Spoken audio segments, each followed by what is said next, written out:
Cold millionaire CEO spent one night with Cinderella. Now she's his new employee?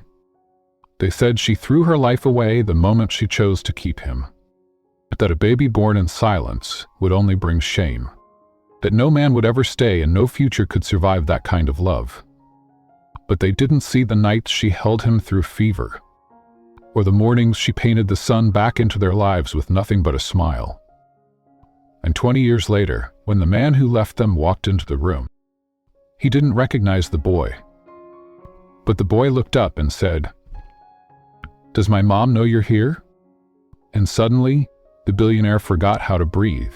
The snow didn't fall that night. It sank, heavy, quiet, like it was trying to bury her before. Harper Lane stood at the edge of the porch, barefoot, backpack over one shoulder, a plastic drugstore test stuffed between a sketchbook and an old hoodie.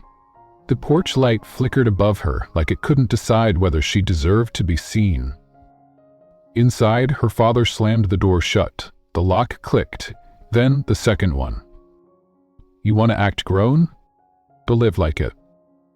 No hug, no ride, no goodbye. Just a girl in a coat 2 sizes too big, carrying a child the world already hated. The lights shut off behind her. She didn't cry. She couldn't, not yet. Austin Hale hadn't answered any of her calls. She knew why. Because a full ride to Yale doesn't come with room for small-town secrets, and nothing would ruin his perfect future faster than the girl who believed his promises under stadium lights. She had been everything he wanted, until she needed something back. The bus ride to Windmarsh took 4 hours. The driver didn't ask why she was shaking. Harper kept her hands tucked between her thighs, her eyes on the window. She had one name left in her phone, the only one who hadn't blocked her number. Grandma Violet? The woman her mother called bitter, the woman her father hadn't spoken to in 6 years, the woman who once told Harper, "You'll know love not by how it lifts you, but by how it stays when you fall." The phone rang twice, then 3 times. Then, Violet Lane speaking. "It's me," Harper said. I don't have anywhere else to go." There was no pause, no gasp, just the sound of a match lighting. "Put the driver on. I'll pay the fare. You're coming home."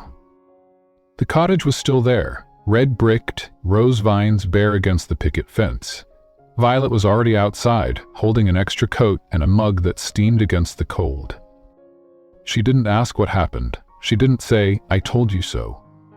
She just opened the door, let Harper in and said, "I put cinnamon in the cocoa. It helps with the shaking." That night, Harper lay in the spare room, wrapped in quilts that smelled like cedar and thyme. The silence was warm, not empty. The fire hummed downstairs like an old lullaby. Her hand slipped over the small curve of her belly, still barely there. She whispered to the dark, "I didn't want you, but I do. I don't have money. I don't have answers. But I will not leave you." The wind rattled the window like an amen. In the morning, Violet placed a bowl of oatmeal and a folded towel on the table. She didn't speak until Harper sat down. "You're staying, for as long as you need." It wasn't supposed to be like this. Violet stirred her tea slowly. It never is. But life doesn't care how it's supposed to be. It cares how you survive it. "Why if I can't?" Violet looked at her, then really looked. "You're already doing it." By the end of the week, Harper had a job at Rosie's Diner. By the end of the month, she'd sold her old art tablet online and bought a second-hand baby book. She sketched little hands in the margins, wrote possible names in pencil. Elias, Jonah, Asher. She liked that last one. Asher meaning happy. Because she wanted that for him, even if she didn't know how to find it for herself. The nights were the hardest. Her body ached. Her friends vanished. Austin's name still lived in her throat like a ghost she couldn't swallow or spit out. But every morning she woke up. And every evening she came home to Violet's soup and silence. And slowly the girl they threw out began to become someone new. Not because she wanted to, but because the life inside her needed her to. "We survived the things they said would ruin us," Violet said one night, tucking a quilt around Harper's legs. In the end, we become someone they can't forget. Chapter 1. The Child They Didn't Want. Violet's cottage, Windmarsh, Oregon. Late spring. Harper moved like someone whose bones still remembered what it felt like to be unloved. The walls of Violet's home had become a kind of quiet shelter, not because they erased the pain, but because they let it echo without judgment. Every morning, Harper rose before the gulls screamed. She made tea, packed lunch for the diner, and counted the growing seconds between baby flutters. She was 7 months along now. Her back ached, her ankles swelled, her uniform didn't button anymore. But she kept going. Because that's what mothers do, even before the baby is born.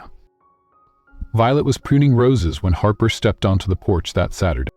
"Feel like a little nesting?" Violet asked, wiping her hands on a towel. "Attic needs sorting. Could use young knees." Harper smiled. It was the first time in days. "Sure," she said, "but only if I get iced tea after." "Deal," Violet replied. The attic smelled like cedar wood and thyme. Dust floated in sunlight like old secrets. Boxes lined the walls, labeled Christmas, Easter, emergency candles, and one just marked Rose in faded ink. Harper reached for the quilts Violet mentioned, but her hand froze when she saw it. Small wooden bassinet.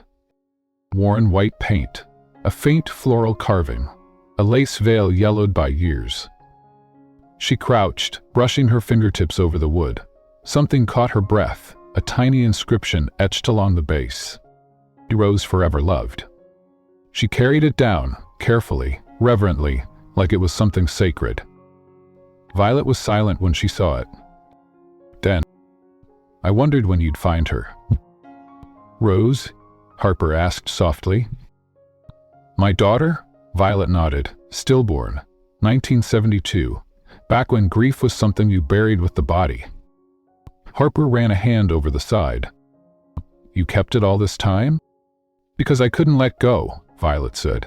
"Because I always hoped someone would need it again. Someone who deserved to." Harper blinked. "You think I deserve it?" Violet's voice didn't waver. "You stayed, you fought, you carried love when no one else would. That's what makes a mother. Not a ring, not a paycheck, not approval."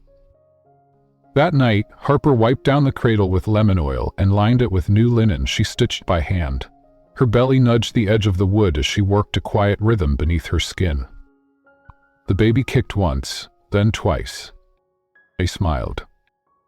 "I didn't want you," she whispered to the curve of her stomach. "I do. I always will." She leaned back, rubbing her sore feet, and added a new sketch to her notebook. A cradle, a window, and the word Asher written in the corner, bold and unerasable. Chapter 2, Cinnamon and Silence. Rosie's Diner, Windmarsh, a foggy Tuesday morning. Harper smelled like coffee before she even walked through the door. The diner always opened at 6, but she was there by 5:30, pressing her palms against the edge of the counter, grounding herself in the weight of plates, syrup, and fluorescent light.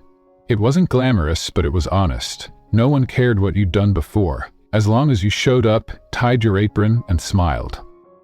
And she did, even when her smile cracked at the corners. Even when customers stared at the roundness growing beneath her shirt. Even when they didn't leave tips, just silence. Coffee. Black. Don't water it down. Ed Trimmer, gruff and retired, slid into his booth like clockwork. "Same bitterness, different morning," Harper quipped, pouring without spilling. "I wanted charm, I'd talk to the jukebox," he muttered. She grinned anyway. By 9:00 a.m., the diner buzzed, kids kicking vinyl seats, tired truckers rubbing their eyes, the hum of toast popping and waitresses sighing. Harper moved table to table, belly heavy, ankles sore. She didn't complain. No one wanted to hear a pregnant girl talk about pain, especially not one without a ring on her finger. At table 4, a quiet man in a brown coat ordered cinnamon pancakes and orange juice. No coffee, no small talk. He smiled once when Harper refilled his water. then he left. She returned to clear the table and froze. His napkin folded neatly. On it, a note in precise handwriting. "You look like someone who's doing the best she can, and that's enough. A stranger who sees you." Beneath it, a $20.00 tip on a $6.00 tab.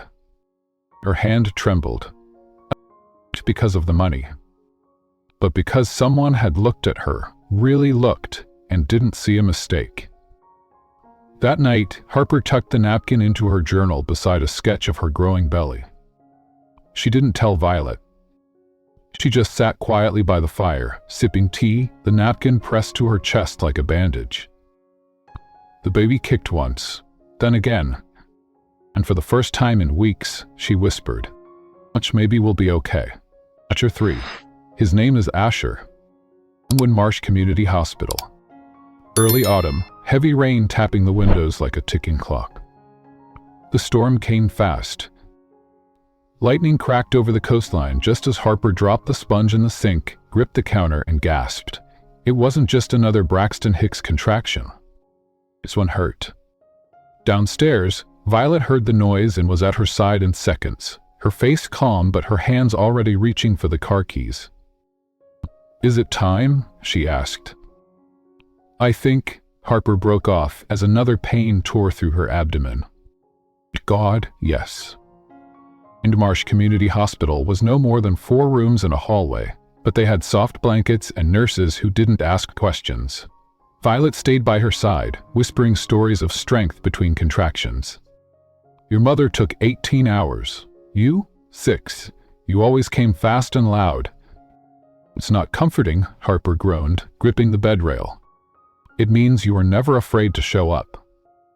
The labor was long enough for the wind to die and the storm to turn soft. But Harper didn't cry until she heard him. A wail, loud, clear, insistent. And then, warmth against her chest. Tiny fingers, a wrinkled face, a heart still finding rhythm. The nurse whispered, "It's a boy." Harper held him close, kissed his damp hair, and whispered through tears, "Hi, baby. I don't have much, but I have you. And I swear, I will never leave." Violet stood by the window, her face unreadable. "Has it got a name yet?" she asked. Harper looked down at the baby in her arms. Usher. "It means happy," Harper whispered. "Because that's what I want him to be. Even if the world didn't want him, I want him to know he's joy." She wrote it on the birth certificate with a shaky hand. Harper Lane. Born at 342 IMM. As in pounds, 2 ounces. Other Harper Lane. A father. Len Blink. The blank space hurt. But when she looked at her son again, tiny, real, alive, she knew something else. She didn't need Austin Hale's name. And she had Asher's heartbeat. And for now, that was enough. Chapter 4. The Boy with the Big Questions. Harper's small apartment in Windmarsh. Cozy, worn, filled with books, art, and a boy with questions too big for his age. Harper knew it would happen eventually. She just didn't expect it to come on a Sunday morning, with pancakes on the stove, cartoons humming from the other room, and her son sitting at the kitchen table swinging his legs in Spider-Man pajamas. "Mom? Baby, why don't I have a dad?" And she froze, the spatula hovering over the pan. "What do you mean?" Liam at school said his dad taught him how to ride a bike. Noah said his dad makes pancakes on Sundays. Asher looked at his plate. "We do both." She sat down slowly. "You kids have 2 parents, some have 1, some have grandparents or neighbors or friends who love them like family." "We never talk about mine," he whispered. Harper reached for his small hand. "His name is Austin," she said gently. "We were young, too young maybe." "Did he die?" "Oh. Did I do something wrong?" The question gutted her. She wrapped her arms around him, pulling him into her lap. "You didn't do anything wrong. You were the best thing that ever happened to me." "Then why did he leave?" "We didn't know how to stay." Asher was quiet for a long time. Then, "Do you think he'd like me?" Harper blinked back tears. "I think he'd be proud of the boy you are, but I also think he missed the chance to know the best person I've ever met." That night, Asher drew a picture of their apartment. Harper, him, and a third stick figure with no face. He wrote under it, "Maybe one day." She taped it to the fridge with a magnet shaped like a star. Because if her son could carry that kind of hope in his tiny chest, she could carry the truth a little longer. The coffee spill that changed everything. Dell Technologies Tower, Portland Lobby Cafe, elevator and executive floor. Harper Lane didn't have time for breakfast. She had barely gotten out the door with her blouse ironed and her portfolio zipped before the bus pulled up, tires hissing in the morning fog. Asher had spilled cereal all over the counter before leaving for school. Now she stood in front of a 30-story tower of steel and mirrored glass, her breath catching on the chill of late autumn. Hale Technologies, biggest tech employer in the city. Her dream job, or a fluke email she still wasn't convinced hadn't been sent by mistake. She stared at the company logo, white letters against black stone, and then walked in. The lobby was sleek modern, humming with the buzz of early meetings and elevator dings. Everyone looked like they belonged, tailored suits, heels that clicked, hair that didn't frizz in the rain. She didn't belong, but she was here. Harper veered toward the cafe. She needed something warm to hold, something that said, "You deserve to be in the room, even if no one invited you." She stepped in line, stomach fluttering. "Medium cappuccino, please," she said softly. The barista nodded. "Harper, She stepped aside and opened her portfolio again. "Breathe. Don't sweat through your shirt. Just one interview." A man stepped behind her in line. She didn't look up, just fumbled with her resume as the barista called. "Cappuccino for Harper." And turned too quickly. The edge of her coat snagged the paper tray. The cup tumbled. Hot foam splashed across the chest of the man behind her, soaking into charcoal gray wool. Time stopped. "I'm only glad that the other hostess wasn't home," Harper isn't instinctively, grabbing napkins. The man took a step back. Slow, composed, controlled. His voice was even colder than the lobby floor. "It's fine." She froze. That voice. No, it couldn't be. She looked up. Her heart dropped. Austin Hale. Slick hair, expensive suit, that signature watch on his left wrist, still worn slightly loose, just like when he hadn't changed. And she had. And he didn't recognize her. She stared at him, stunned, the napkins trembling in her hand. He glanced at her like she was just another obstacle between meetings. "Are you all right?" he asked coolly, brushing coffee from his lapel. "I'm fine. She couldn't finish." He narrowed his eyes. "I know you." Her throat closed. She wanted to scream, to laugh, to cry, to throw her resume in his face and tell him that the child he walked away from had memorized the constellations. Without him. But instead she said quietly, "No, you don't." And she turned. The elevator doors opened. She stepped in with 3 other people and pressed the button for the 21st floor. The floor the email had instructed her to go. Before the doors closed, Austin turned his head just slightly, eyes following her. But he said nothing. The elevator climbed. Her hands were still shaking. She could feel the coffee on her coat sleeve. It smelled like everything she was trying not to be today. Messy, weak, broke. The doors opened with a soft chime. A receptionist greeted her, smiled polite but distant. "You're here to see Mr. Drew Wallace for the UX designer interview. He's expecting you. Conference room 3. Harper walked down a hallway of glass, passing framed patents, motivational quotes, sleek lighting. She felt like a child in a museum. She took a breath before opening the door. Inside, a long conference table, a laptop, a pitcher of water, and 2 chairs. Only one was occupied, by Austin, and she stopped cold. He looked up, and this time he recognized her. His face didn't change much, but his posture did. He stood slowly. "Harper, you remember now?" she said flatly. I wasn't expecting." "Neither was I," she said, voice hard.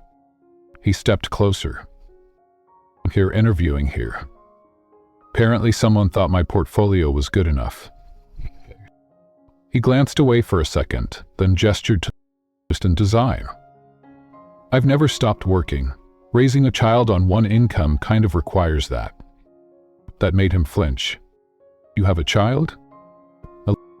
You married?" She looked him dead in the eyes. No. His mouth opened, then closed. He didn't ask the next question. She didn't offer the answer. Drew Wallace, the actual hiring manager, walked in 15 minutes late. He shook Harper's hand, unaware of the landmine he was standing on. The interview began. She tried to focus on user pathways and intuitive design. She showed her wireframes, her sketches, her notes, her brain. But she could feel Austin watching too closely. Not like a CEO, like a man who had once seen her body under stars and now didn't know how to speak in daylight. After Drew left the room to take a call, the silence between them thickened. Austin leaned forward. "Is he mine?" Harper looked away, then back. "His name is Asher. He's 6. He loves space and grilled cheese. He has your eyes." Austin's jaw tensed. "Why didn't you?" "Tell you," she snapped. "You mean after you blocked my number? After you ghosted me the second things got hard?" I said nothing. I was 17. I bled through my senior year trying to hide a belly from judgmental eyes. My own parents kicked me out. You were off at Yale playing visionary while I cleaned diner booths and begged my body to survive labor alone. And Austin swallowed. "I didn't know. If I had, would it have changed anything?" she asked. "Really?" "Yes," he whispered. She stood. "I don't need you to fix anything. And I sure as hell don't need your pity." "Harper, please. You don't get to ask for anything." She walked toward the door. "Wait." She paused. "Hand on the handle?" She has my eyes. She didn't turn around, but her voice softened. Just a little. "You'll see them one day, if you earn it." And then she walked out. The Chapter 6, The Interview.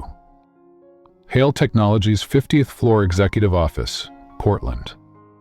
A glass-walled conference room, rain tracing rivulets down windows, silence too thick for a Tuesday. Harper hadn't planned to return. After the coffee spill, the mistaken identity, the blow of recognition, and the fallout of questions Austin had no right to ask, she sworn she would decline the offer, even if it came with a 6-figure salary and benefits that could finally put Asher in a better school. But Drew Wallace called back 2 hours later, full of enthusiasm. "Our CEO wants to personally extend the offer. Full UX team lead, remote flexibility, creative control." Creative control? In a job that would let her pick up her son from school on time? It wasn't Austin's voice. It was a company's opportunity. So she went back, not for the man, but for the door that had finally cracked open. She was led into a quieter, smaller meeting room this time. No interview table. Just a couch, a coffee machine, and him. Austin Hale. Still in the suit, but now with something in his eyes Harper didn't recognize. Not arrogance. Not calculation. It looked a little like fear. "I'm not here to beg," he said as she walked in. "That's good," Harper replied, setting her bag down, "because I'm not here to forgive." Austin exhaled through his nose. Drew made the offer. I signed off. It's real. You'd be leading 3 junior designers and reworking our public-facing app. Why me? She asked. Because you're better than half my staff. Because your work was bold, smart, raw. Don't flatter me, Harper said coolly. You didn't even remember my face until I spilled coffee on you. Austin's gaze dropped. You were 17 when I left. You didn't look like this. I became a mother. That tends to change people. He looked up again. I was a coward. She agreed. You were. Why I'm not that boy anymore. Then don't talk like him. He sat forward. I want to help. Help what? Do. Asha, whatever you need. Harper blinked. Once, then twice. You. Austin swallowed. Right. You said he loves space? You don't get to collect facts about him like stats on a spreadsheet. Then tell me what to do. She stood. You can give me the job. You can step back. You can let me do it on my own like I've always done. That's what you want? It's what I deserve. The rain hit the window harder now. Portland's skyline blurred behind streaks of glass. Austin's voice was low, measured. You're hired. Harper's chin lifted. Just so we're clear, being my employer doesn't make you a father. Understood, he said. She walked to the door, then paused. Anything more thing? Anything? You want a relationship with Asher? He looked up. More than anything? Then don't come through me. Don't try to buy time with toys or titles. You want to know him? Olivia. Then show up. As a man, not a ghost. She left him standing there. Not broken, but cracked finally. Chapter 7. The Kid with His Eyes. Portland Tech Expo Saturday morning.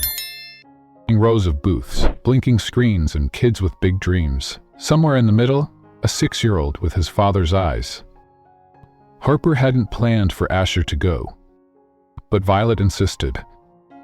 The boy built a working maze app out of cardboard and magnets. He deserves to show it off. Harper hesitated. She knew the event was sponsored by Hale Technologies, and she knew Austin would be there. But Asher had stayed up late, practicing how to introduce himself like a real inventor. Hi, I'm Harper Lane, and I built a game where magnets chase each other. She didn't have the heart to say no. The expo was chaos.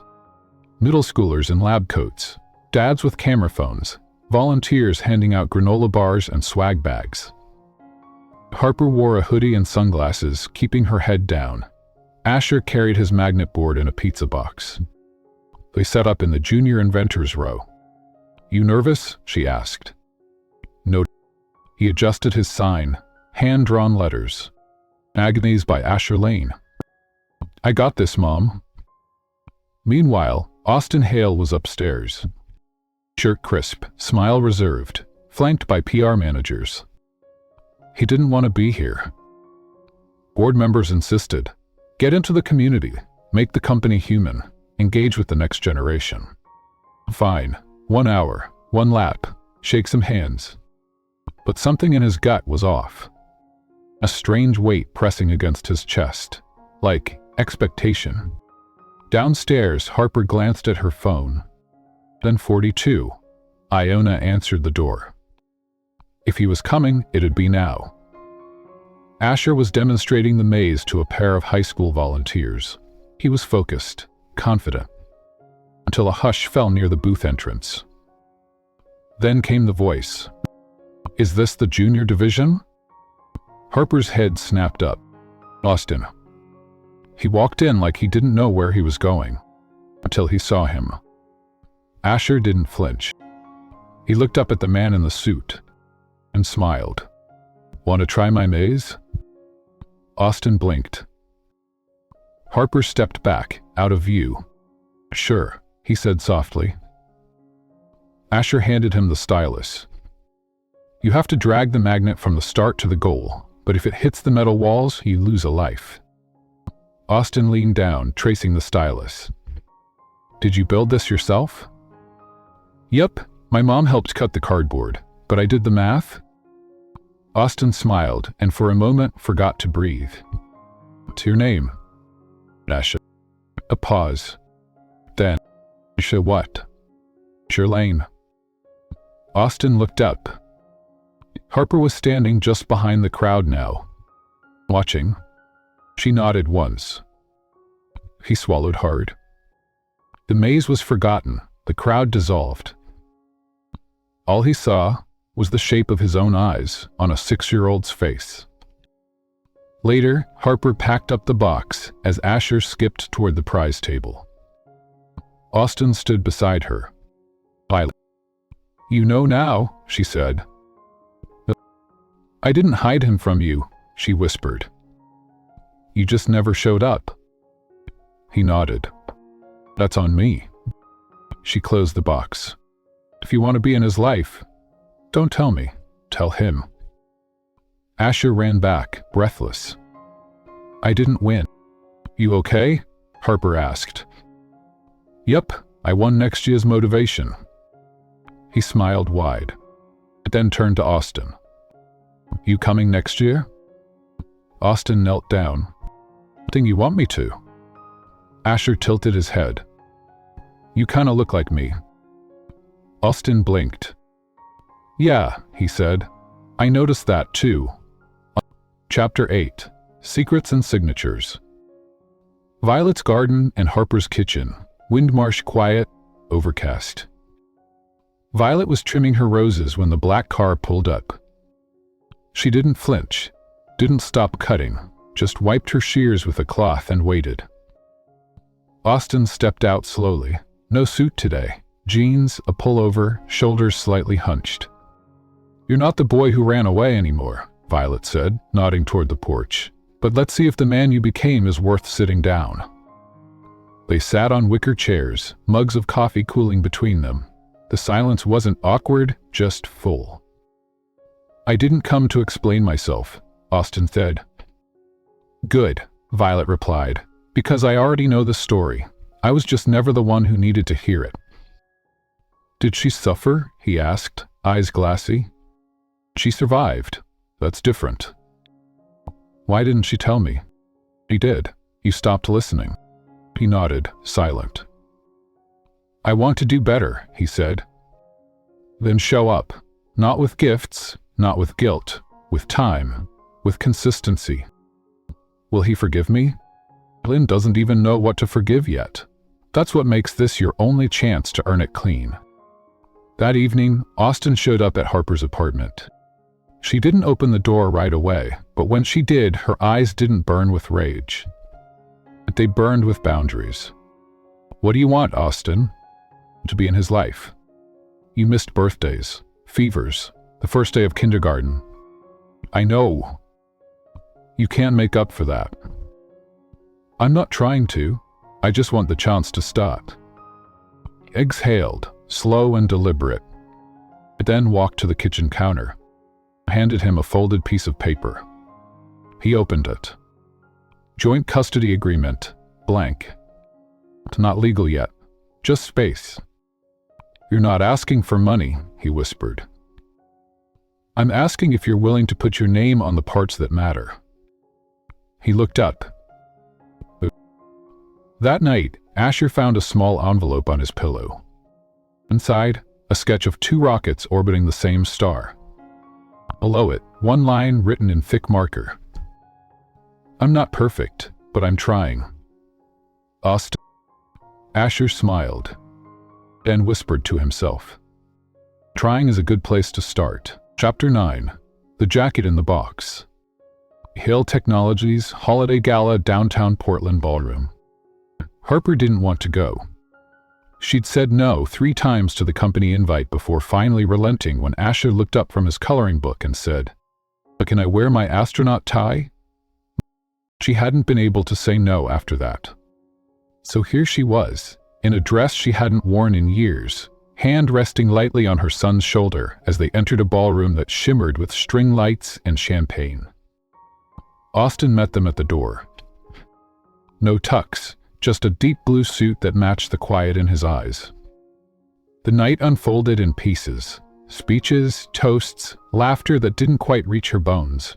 Harper stayed near the wall, watching Austin speak with investors, always with one eye drifting toward the 10-year-old at the dessert table. Asher kept glancing at a small wrapped box under the tree. Harper didn't ask what it was. She already knew.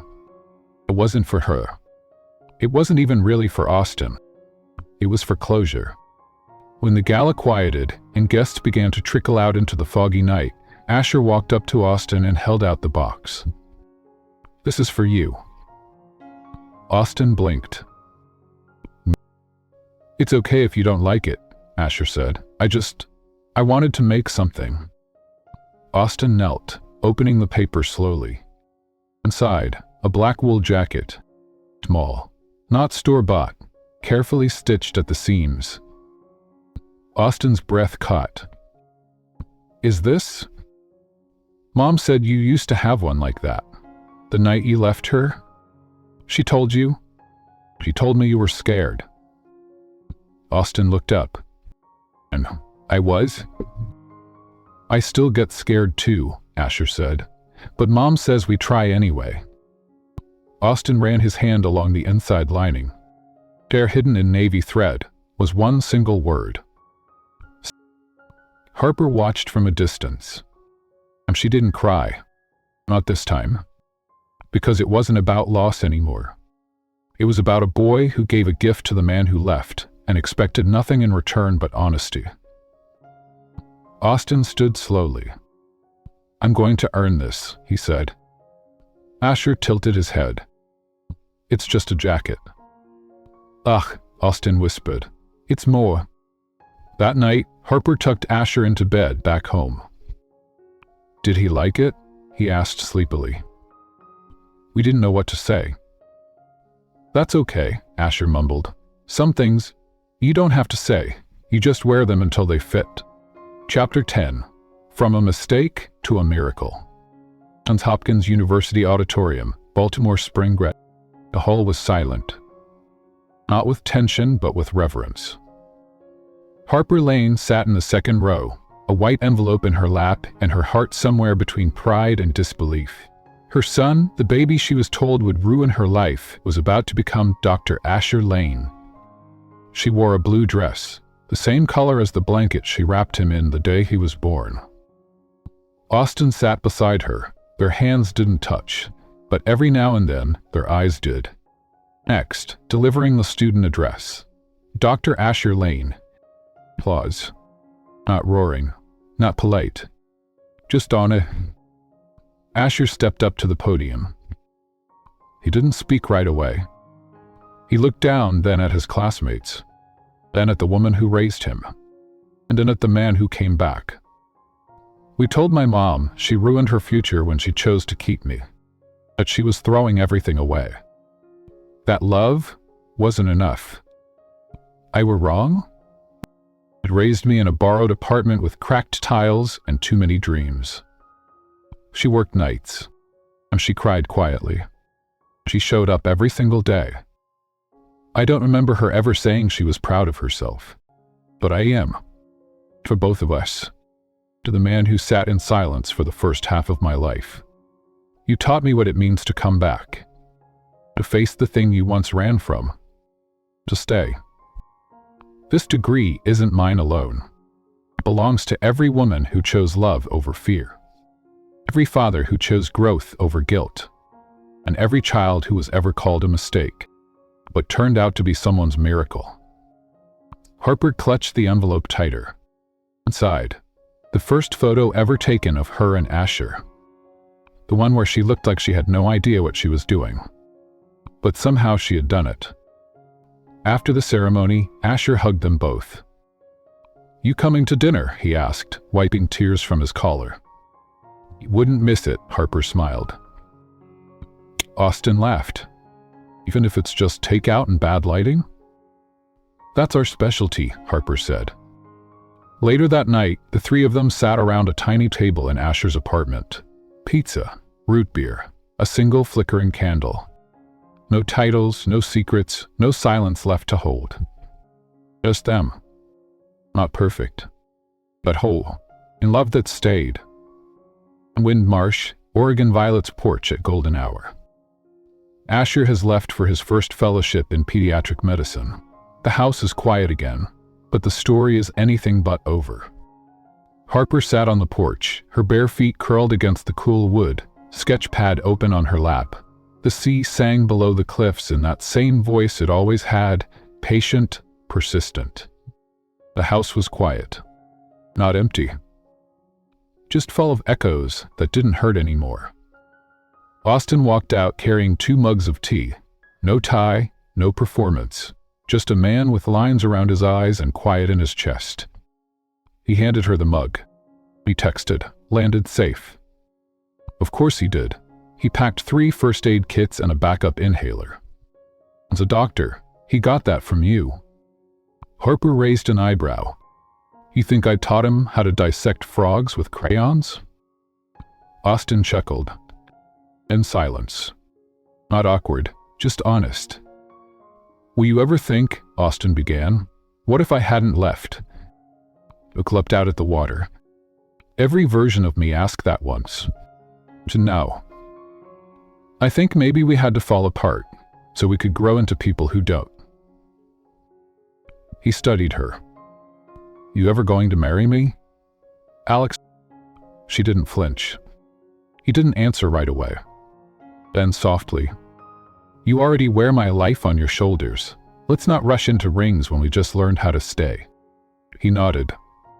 That's fair. She leaned her head against his shoulder. You know what the world called him? Mistake. I was my miracle. Austin's voice cracked. We was mine too. The porch light buzzed on. The wind carried laughter from a neighbor's radio. The sea kept moving. So did they. Together. They said she ruined her life the moment she chose to keep him. That the baby would cost her everything, her name, her future, her worth. But they forgot what real love looks like. It's not loud. It doesn't beg to be noticed. It just shows up, every day, until it becomes undeniable. He left when she needed him most, but she stayed even when no one else did. And that's how she turned what the world called a burden into a boy who would one day save lives, into a man who now calls her mom. If someone ever made you feel like love made you weak, remember this. The strongest thing you can do is stay. Stay kind, stay hopeful, stay true, even when the world tells you to quit. And if you've ever been told that your story is over, prove them wrong, because some mistakes are really just miracles in disguise.